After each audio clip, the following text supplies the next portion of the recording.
I want to first start by thanking Dr. Ebony Zamani-Gallagher for extending the invitation for me to be a part of the Dean's Diversity Lecture Series at UIUC. I'm really humbled to be a part of this important series and to follow in a list of esteemed critical scholars who've been to campus, particularly folks that started this series last year.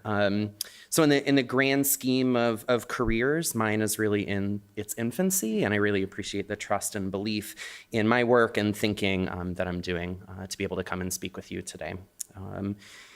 And I also want to recognize too, so this is the last talk that I'm giving this fall, and just want to thank my home department at NIU, the Department of Counseling, Adult and Higher Education, as well as the students alongside whom I've had the pleasure of learning this semester. This is really the first semester that I've gotten to travel quite a bit to talk about my book, Trans in College, and I know that my absence from campus hasn't really been probably ideal, and that colleagues and students would probably like me to be around a little bit more, but I appreciate their grace and patience as I've been traveling around and talking about the book. And I hope that someday maybe I can be as generous and patient with them as they've been with me. So thanks to folks at NIU. And I also want to thank Dr. D.L. Stewart just publicly. So D.L. Stewart is one of the people who came here last year to speak in this series, and also D.L. helped me workshop some of the ideas that I'll be sharing with you today, which are brand new for me. So, okay. So want to start first and do some thanks, but also recognize that we're currently on occupied territory, specifically the lands of the Haudenosaunee and Miami tribes, and that recognizing the fact that we're on stolen land and that we as an educational community continue to benefit from our ongoing complicity with settler colonization. And this is important for a couple of reasons. The first is that as Dr. Zamani-Gallagher mentioned, my work focuses on transgender people and the oppressive institutional climates that we as trans folks continue to face. These climates and the systematic transgender oppression that is omnipresent on college campuses are only the way they are because of colonization.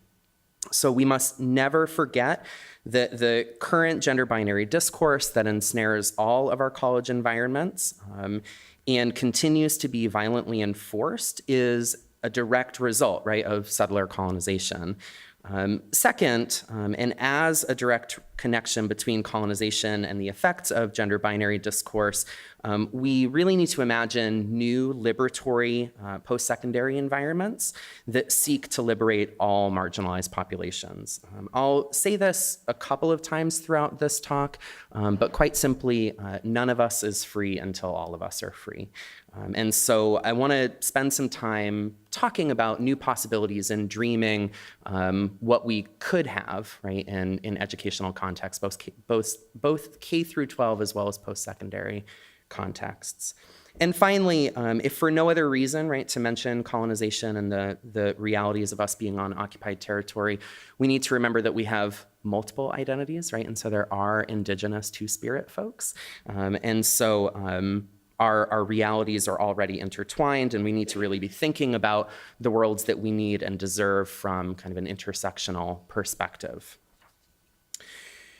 So in thinking about my remarks for today, I wanted to do maybe a brief tour through history. Years and years ago when I was an undergrad student, I started out my college career actually as a history major. It then turned into a minor. But I often find that looking backwards to move forwards is really important. And you know, we're living in this current moment and living in a current sociopolitical climate in which we are, as Naomi Klein discussed in her new book, No is Not Enough, quite intentionally kept in a state of confusion and discombobulation. And so we really can't forget our history as we move forward. Okay, so we're going to start with some history, right? And I'll kind of unfold this agenda as we keep going. So it was James Baldwin who stated, and I quote, "The great force of history comes from the fact that we carry it with us, are unconsciously controlled by it in many ways, and history is literally present in all that we do." Yes, indeed, history is literally present in all that we do. And so we must not think of our history, be it recent or far removed, as not mattering in assessing and finding ways to respond to our current climate. So I want to start my talk then by remembering back to the Obama presidency. Remember that moment when Obama was president? There he is. And I want to talk about the rather odd kind of back and forth relationship that Obama had with the LGBTQ community, and specifically with the transgender community. You know, in looking back on the Obama presidency, Amanda Turkle of the Huffington Post wrote, quote, "No president in history has done more for lesbian, gay, bisexual, and transgender and queer rights than Barack Obama." This stance, shared by many people, is in large part due to his administration's decision to not defend the Defense of Marriage Act, which was put in place by a Democratic administration, right, which is important to remember, and we'll talk about that later, as well as his administration paving the way for transgender people to serve in the military. Now, holding aside for a moment the contestations around why transgender people would ever want to be a part of furthering US imperialism, I argue that the Obama administration actually did not do all that much for transgender people. In fact, I'll show that while Obama is heralded as ushering in so-called historic progress for LGBTQ people, remember, he was the first president who openly discussed queer people during his State of the Union addresses, right? And that was something that was often written about as a sign of his progress. He actually was never a firm believer in forwarding anything more than symbolic acceptance for transgender people. Furthermore, I assert that far from being an aberration, Obama was merely following the quote-unquote liberal playbook when it comes to the transgender population. For example, we must never forget that the only reason we do not have a comprehensive federal Employment Non-Discrimination Act that includes transgender people is because of Barney Frank, a gay former congressman from Massachusetts who yanked language related to transgender people out of the ENDA bill when he proposed it a decade ago, right? The bill has been introduced in almost every Congress since 1994, but had never included transgender people prior to Frank's suggesting the community be included. And then he was the one that pulled language out of the bill at the 11th hour. And he pulled that language out of the bill because he worried the bill would not pass. And in a cruel twist of irony, the bill still didn't pass, right? So Barney Frank's move then is an indicator of what has happened time and again through history with the place of transgender people within the progressive and so-called liberal base, right? We, as a community, as a transgender population, have become a wedge political issue. So it seems important for me to talk a little bit about what wedge politics are and how and why trans people continue to be positioned as a wedge. Because although Obama was liberal, and although the Democratic Party has long considered themselves on the side of the downtrodden and the marginalized, it is clear that there are limits to the liberal base in the United States, and one of those limits is the transgender population.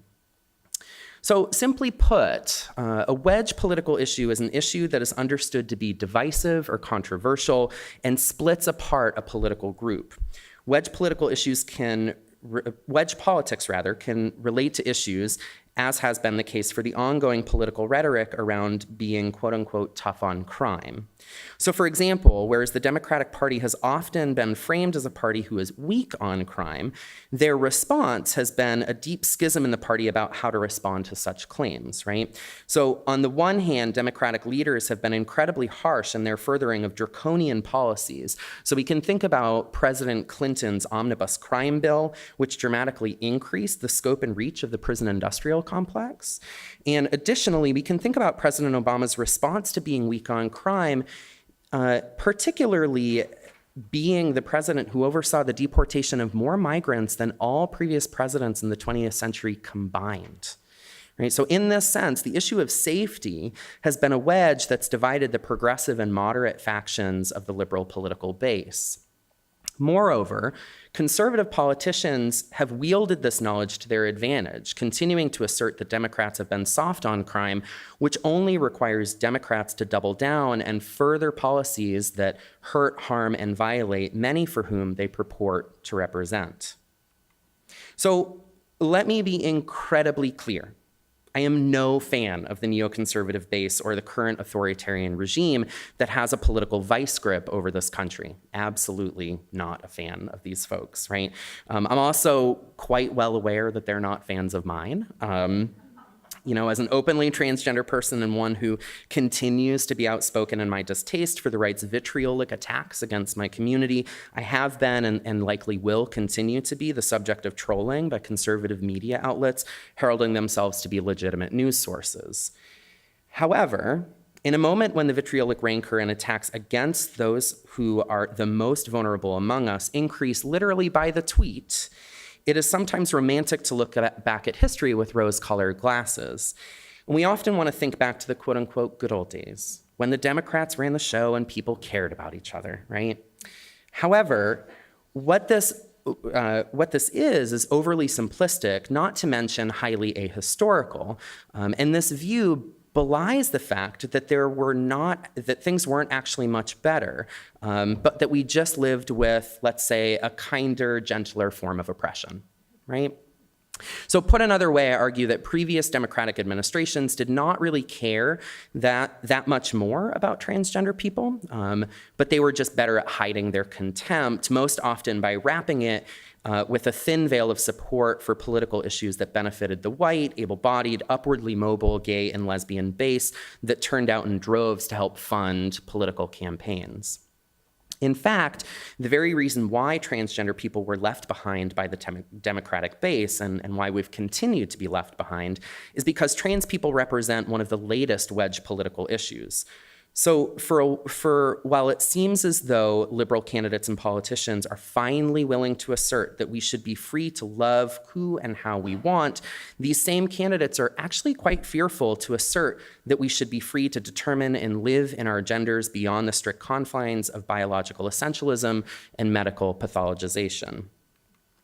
So at worst, so-called liberal politicians have shown an outward disdain for transgender people, posing us as a disposable people, while at best, we have seen our lives tokenized for the furthering of a political base that continues to be dismissive of the types of redistribution necessary to create increased life chances for those most on the margins.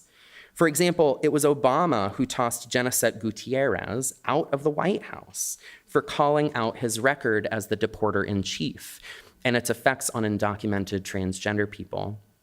Additionally, it was Obama who ensured that all federal agencies could no longer discriminate against transgender people through employment. However, he did nothing to push forward comprehensive employment non-discrimination through private industry, as doing so may have been seen as too progressive or too radical and would have disrupted the political financial contributions that have become all but necessary to secure votes in elections. So while Obama and some on the political left have taken some good and necessary steps towards transgender rights, these have been horribly insufficient, right? So necessary and yet insufficient at redistributing life chances for those who are most on the margins in the United States, including transgender people and especially transgender people of color. Now, as I've previously mentioned, the political right knows that transgender people have become a political wedge issue for the left and are using this fact to their advantage. So for example, with every late night tweet the current president fires off about transgender people, those on the political left now have a decision to make, right? Will they continue to advocate for the same surface level platitudes they have in the past, hoping it will be sufficient to keep both their donors and voters happy? Or will they actually harness a more radical politic that may recapture many who have become disenfranchised with the version of softer, gentler oppression the political left currently touts? Because let's be very clear, we know a deep division has grown ever wider on the political left between those organizing and activating for true progressive change and those who are moderate to the point where there may not be much separating them from many of their conservative opponents. In fact, this political divide may have shown itself best when during Hillary Clinton's latest run for president, the hashtag #IguessI'mWithHer began circulating within radical and progressive communities. The hashtag, which itself was a play on the hashtag #I'mWithHer, was used to show support for Clinton's candidacy. And this new hashtag, right, displayed an ambivalence and deep dissatisfaction with the overall project of the political left, especially with their espoused values and their ongoing actions regarding those they purported to care about. Furthermore, it really must be said that the positioning of transgender people as a wedge political issue is a furthering of racism, particularly anti-Blackness, sexism, and misogyny. And when we think about misogyny, I'm thinking particularly about what Julia Serrano termed trans misogyny, or the specific oppression of trans women and trans feminine people. And I say this because we know actually from empirical data that transgender women of color, especially Black transgender women, continue to face increased threat, surveillance, and policing. We also know that the rash of anti-transgender legislation, most notably the anti-trans bathroom bills proliferating across the country, are primarily concerned with regulating the lives of transgender women and posing transgender women as not women, but as men in dresses who are looking to enter women's spaces to hurt, harm, and defile, quote unquote, real women. Furthermore, we know that the supposed need for quote-unquote increased safety, and there's that phrasing around safety that's popping back up again, right, is also anchored in the sexist belief that cisgender women are delicate flowers who are in need of protection from a largely cisgender masculinist culture of political will and US society at large. So moreover, as I've stated at the outset of this talk, the continued oppression of transgender people is intimately connected to the ongoing project of colonization, as the continued fallacy of there being two and only two genders, which we know is anything but true, right, both empirically and anecdotally, is itself a manifestation of a particular episteme reflective of settler colonial logics. So with this analysis laid out then, I want to turn to a discussion of how understandings of transgender people as a wedge political issue socially influences K through 12 and post-secondary educational contexts. And so in doing this, it's important to first talk about how the notion of quote unquote public education is continuing to be gutted as a part of a neoliberal political strategy. So for example, in the state of Illinois, state funding for higher education was actually used as a political tool to not only try to forward policies beneficial to private industry, but also as a way to create further surveillance and oversight into a supposedly liberal bastion of society that continues to overstep its boundaries in terms of the type, direction, and style of education undertaken. In fact, as I often tell whoever will listen, which now includes you all, the notion of public higher education has become sadly anachronistic, as there is not much that is really public about public higher education. And what I mean by this is that at the current funding rates, federal and state governments are supporting public education at abysmally low levels, right? I don't need to tell anyone in the state of Illinois this fact, right? While there is certainly less governments can do, and indeed many are attempting to take part in a metaphorical game of funding limbo, where states are racing to see who can go the lowest, right, and leave their institutions of higher education in increasingly more precarious places, the current rates of funding are beyond scary, and they leave educational administrators intensely cautious in regard to forwarding progressive policies that benefit our most vulnerable students, such as transgender youth. And so here is where viewing transgender people as a wedge political issue meets educational contexts. So if we think about K through 12 contexts, we can think about the continued deferral of some school boards, districts, and states to recognize transgender youth and to provide them access to the spaces and services they need to take part fully in public life. Here I'm talking not just about the utter lack of adequate bathroom and changing facilities, but also the lack of queer and trans-inclusive curricula, as well as the precarity of educators who must think about if and how they can affirm the transgender students alongside whom they learn without fear of retribution or legal ramifications. This, of course, isn't even touching on the extreme precarity of transgender educators ourselves, especially those of us who teach in K through 12 settings. Transgender educators are perhaps best situated to support transgender youth in educational spaces. And while this isn't a like-for-like comparison, right? To be sure, there are some transgender educators who may not necessarily be committed to liberatory gender politics or education. I would venture to say that most transgender educators are aware of, attuned to, and particularly well situated to be of support to transgender youth. However, in the absence of federal, state, and/or municipal anti-discrimination policies that actively protect transgender educators, the possibilities for trans teachers or of teaching as openly trans becomes increasingly impossible. Moreover, if transgender students do secure employment and are out in the workplace, there's a higher likelihood of their identities and experiences as trans people to be politicized rather than their being recognized as human. So in this sense, then, one's transgender experience becomes twisted into a quote-unquote issue rather than a deeply felt existential reality. The disconnecting of one's transness from one's lived reality also then creates division between who we are as a trans people and our being seen as human.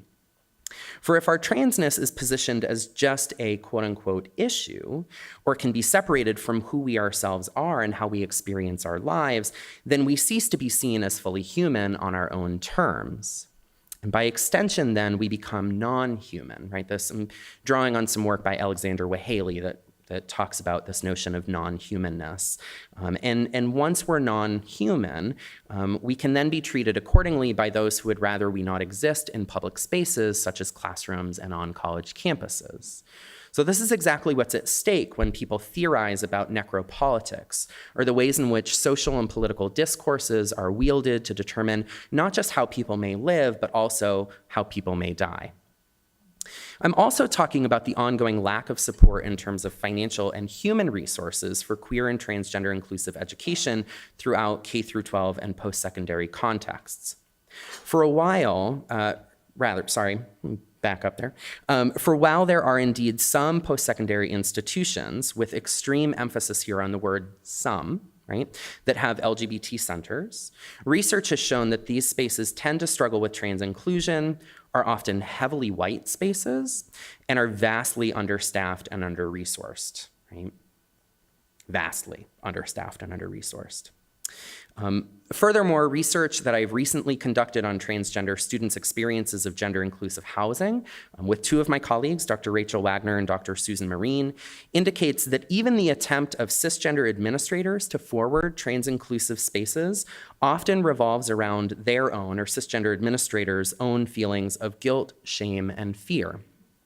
In so doing, the work of creating supposedly trans-inclusive spaces is not centered on trans people themselves and is mediated by the mythical fear of lawsuits, as well as the fragility and discomfort of cisgender administrators who may have little to no contact with the trans students they purport to care about. Moreover, cisgender administrators' continued investment in gender binary discourse suggests that they're even thinking about gender-inclusive housing in a very limited area of residential kind of campus spaces, right? That this is used as a way to project their own liberal nature, that there's a commodifying of trans bodies for cisgender administrators' benefit, as well as providing a veneer of support that is truly anything but, right? So they're using this language of trans inclusion and forwarding trans inclusive housing just at this particular area on campus as a way to kind of big themselves up and pat themselves on the back, right? When really they're not centering trans people, but they're centering themselves again, right? So because when we think about an era in which transgender people are a wedge political issue, to support trans people outright would be to risk not only continued ire from the conservative right, but also the fear of stoking quote unquote liberal cisgender people's fears of trans people, right? Which, as I've discussed earlier, is steeped in racism, most notably anti-Blackness, as well as sexism and trans misogyny, right? So we can start to see all these threads kind of coming together. And so the question now becomes, what are we to do about the current conditions of education for and alongside transgender youth? How can we dream and envision different realities for those students who are most on the margins? And how, if at all, can we mobilize across populations and spheres of influence to create and sustain the queer worlds that we need? Admittedly, very difficult questions, right? And in fact, the very asking of these questions is really somewhat antithetical to the project of education as it's currently practiced, right? And when I say that, I mean that although we talk about education as a public good, the ways in which federal, state, and local publics have moved away from higher education and the ongoing nature of education as compliance with standards that have little or nothing to do with actual student learning, growth, and development suggest anything but that, right? So I'm not talking about how we may think about education, I'm talking about currently how we practice it, right? And in this sense, then, to ask questions about the nature and philosophy of education and to attempt to reclaim a vision of educational contexts as full of potential, liberation, and to use the words of the Black feminist educator Bell Hooks, to recognize education as a practice of freedom, is a project that is challenging both on an intellectual and ontological level. And yet, this is also a project that is inherently necessary and rife with possibility, right? It's also something about which there are really no downsides, as far as I can tell. As our educational historians continue to remind us, educational environments and the knowledges produced and not produced in these environments have always been mediated by interlocking systems of oppression and domination. And in this sense, our dreaming of new liberatory possibilities can only help us realize better educational futures, right? Which are then linked to better socio-political futures, right? So I'm reminded of the words of Assata Shakur, who wrote, "It is our duty to fight for our freedom. It is our duty to win. We must love each other and support each other. We have nothing to lose but our chains." It's in this vein, then, that I'd like to turn towards dreaming of new educational environments, ones that are full of increased life chances for those most on the margins. And because educational contexts are intimately tethered to political realities, I'd like also to start my public dreaming by envisioning a gender-expansive politic. So the first of my dreams is that the political left realizes the importance of fully embracing transgender people beyond a wedge political issue. I also dream of a time when we are not held up as tokens of progress, but are seen as integral in movements toward justice and social transformation. For while I'm deeply moved by the recent election cycle, and I'm proud to know that transgender people are finding their ways onto school boards, city councils, and in state legislatures, we must embrace the reality that structural diversity has not, nor will it ever, lead to the radical redistribution we desperately need, right? Simply put, electing more transgender people will not eradicate transgender oppression. It may make a dent, but it will not actually work as an entire strategy to redistribute resources, energy, and capital toward those who are most on the margins. Speaking of capital, financial and otherwise, I have increasingly been dreaming of a widespread embracing of an epistemology of dependence. Raina Gossett, the Black trans archivist and activist, has talked about the central role dependency must take in our society, stating, "Dependency is one of our greatest sources of power." However, in a world gripped by neoliberal ideology, dependency is synonymous with weakness, and weakness is synonymous with all that must be avoided. If we shifted to understanding our inherent need of each other, then we wouldn't hesitate to help each other out. In fact, we would even cease to need to help each other in the ways that we've become accustomed to doing so. For example, we wouldn't need to create funding campaigns after natural disasters or in times of personal and community peril because our governments would already understand that all of our liberation is tied together.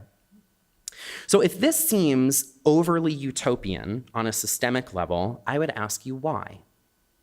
Why does it seem out of reach? Why does it seem outlandish and potentially silly to even utter the dream? I would venture that it seems this way because we have been overly conditioned to not seek that which we need, but to become satisfied with that which we are given. We have also been socialized to believe that that which we do not have is due to our own lack, be it our supposed laziness, lack of hard work, or various inabilities, like not being smart enough, industrious enough, or diligent enough, whatever the heck those terms even mean, right? However, all one needs to do is look toward hyper-local contexts to see that we are already recognizing the very utopias that we are often encouraged to dismiss. So for example, in her book, Everyday Utopias, Davina Cooper reminds us of the various localized spaces and times at which we create the worlds we need and deserve. And although these utopias are always bounded by time and place, they provide glimpses of what could be possible were we to depend on each other in radically vulnerable ways, talk honestly about our needs, and recognize the ways in which our lives are all connected to each other. Although we use different language in our work together, the participants alongside whom I wrote my book, Trans in College, were active in creating their own everyday utopias in and across educational spaces. We called these spaces kinship networks, and what they consisted of was places, groups, or people with whom we could be seen and understood on our own terms as transgender people. These places were resting areas for rejuvenation, as well as locations where we could scheme and be active in creating better, queerer futures. And perhaps most importantly, they were not restricted to campus. In fact, many participants invested heavily in what we called virtual kinship networks, as well as kinship networks that took them off campus. So, for example, Reagan would watch YouTube videos of other transgender people talking about their transition processes. Although Reagan said they knew they would never meet these people in person, the connections felt real and important. Additionally, Cade created a queer and trans book club that he hosted at his apartment.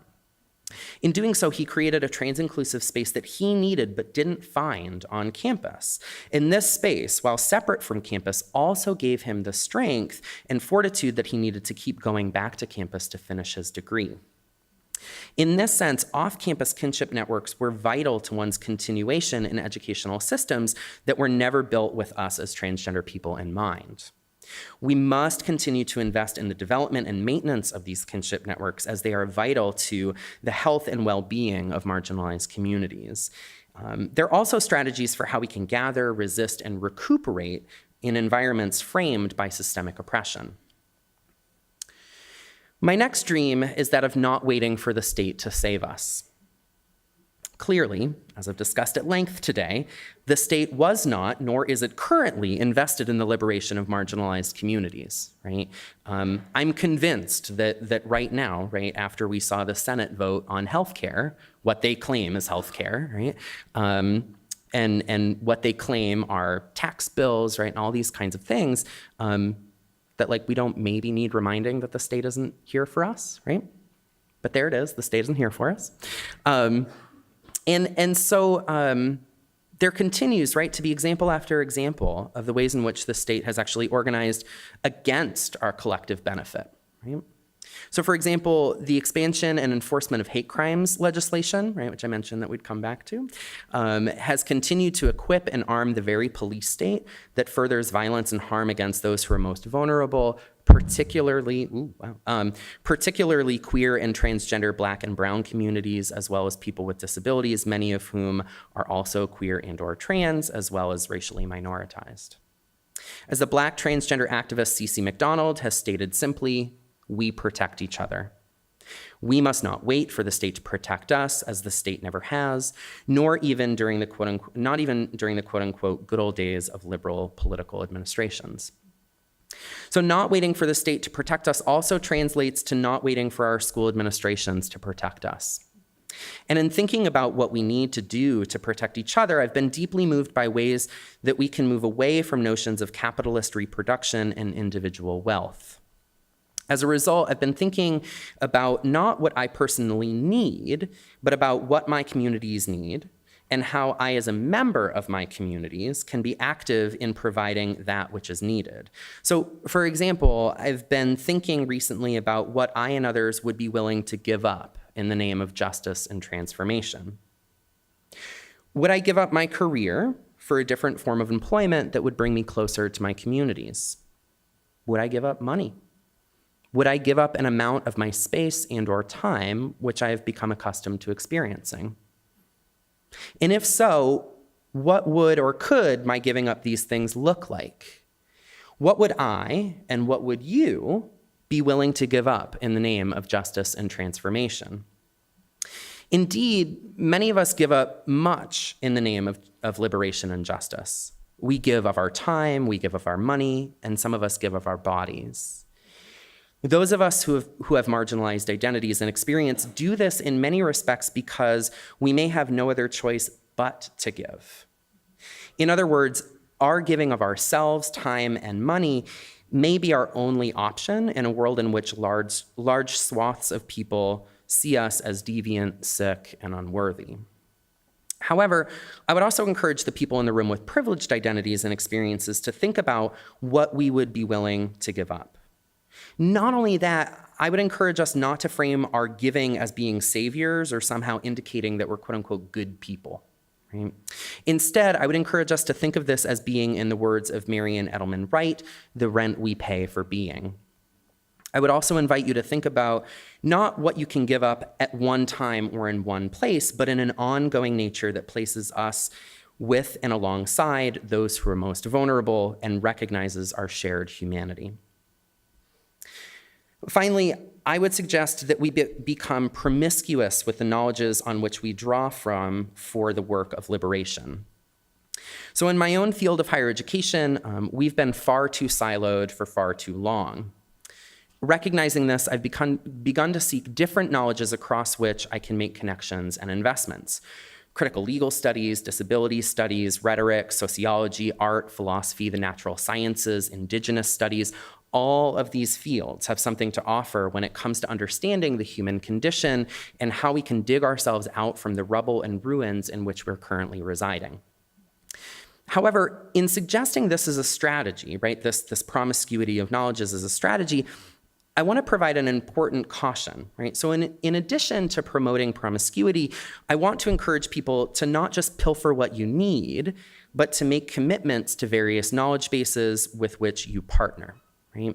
Because for far too long, scholars have cherry-picked quotes, thoughts, ideas, and phrases, using them out of context and with little to no investments in the people and populations who developed them. Need I remind you about the term intersectionality, right? Therefore, rather than just fooling around with ideas, I invite you all to do with knowledges what Eli Clare proposed we do with the notion of justice. And so I'm going to read a quote from Eli Clare and substitute his use of the word justice for the word knowledges. So Clare articulated, I want us to cruise knowledges, flirt with them, take them home with us, nurture and feed them, even though sometimes they will be demanding and uncomfortable and ask us to change. Clearly, I'm not talking about a simple one-night stand, but a commitment for the long haul. So let's be promiscuous with the knowledges we seek out, but let's do it with a commitment for the long haul. In so doing, we will invariably be reminded of strategies, tools, and ways of thinking and being in the world that do not rely on the same sort of devastating us versus them, highly individualistic politics of disposability that have rooted us in our current predicament. And we must not stop here. In fact, we can't stop here, right? We must keep seeking and keep demanding more of each other and the society in which we live. As Naomi Klein writes about in her latest book, we cannot stop at saying what we are against, but we must strive to come up with alternative solutions and reclaiming the world we need and deserve. And so I want to pause right here and just say, I understand the reality of semesters, right? We thankfully are coming up on a break in a semester, which means that maybe you get to read something for pleasure, right? I would strongly encourage you, if you have not picked up Naomi Klein's newest book, No Is Not Enough, would strongly encourage you to do that, right? I guarantee you have a very big, beautiful library here. I'm sure the library has a copy. But she, I think, really wonderfully articulates this space that we need to get to around thinking about what our yes is and how we move towards what we want rather than just saying what we're constantly against, right?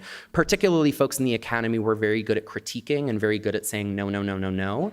And I as well, I'm really complicit in this. I need to do a better job of moving towards like, what is it that I'm for and what is it that I desire, right? And so I think Naomi Klein helps us get there. This isn't going to be easy, right? And it won't be comfortable, just like the questions that I asked us to think about. Many of us, especially those with privileged identities and positionalities, will have to do some deep reflections about who we are and how we want to exist. So for example, as someone who is white, has a terminal degree, and gets paid more than adequately to do the work that I do, the question that I must ask myself every single day is, what am I willing to give up, and how am I willing to leverage the privileges that I have, all in an effort of being with and alongside others in more equitable, just, and meaningful ways? And although I don't really believe in altruism, I must also ask myself these questions with the knowledge that my liberation is wrapped up in the liberation of everyone around me, and that while we may have asymmetrical access to privilege, none of us is free until all of us are free, right?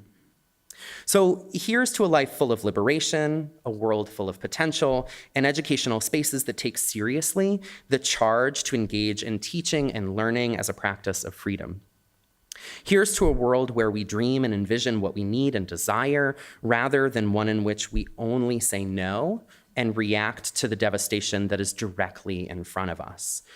And here's to investing in communities that hold us accountable and recognize us as being more important than the simplistic wedge political issues some of us have been positioned as. So, thanks.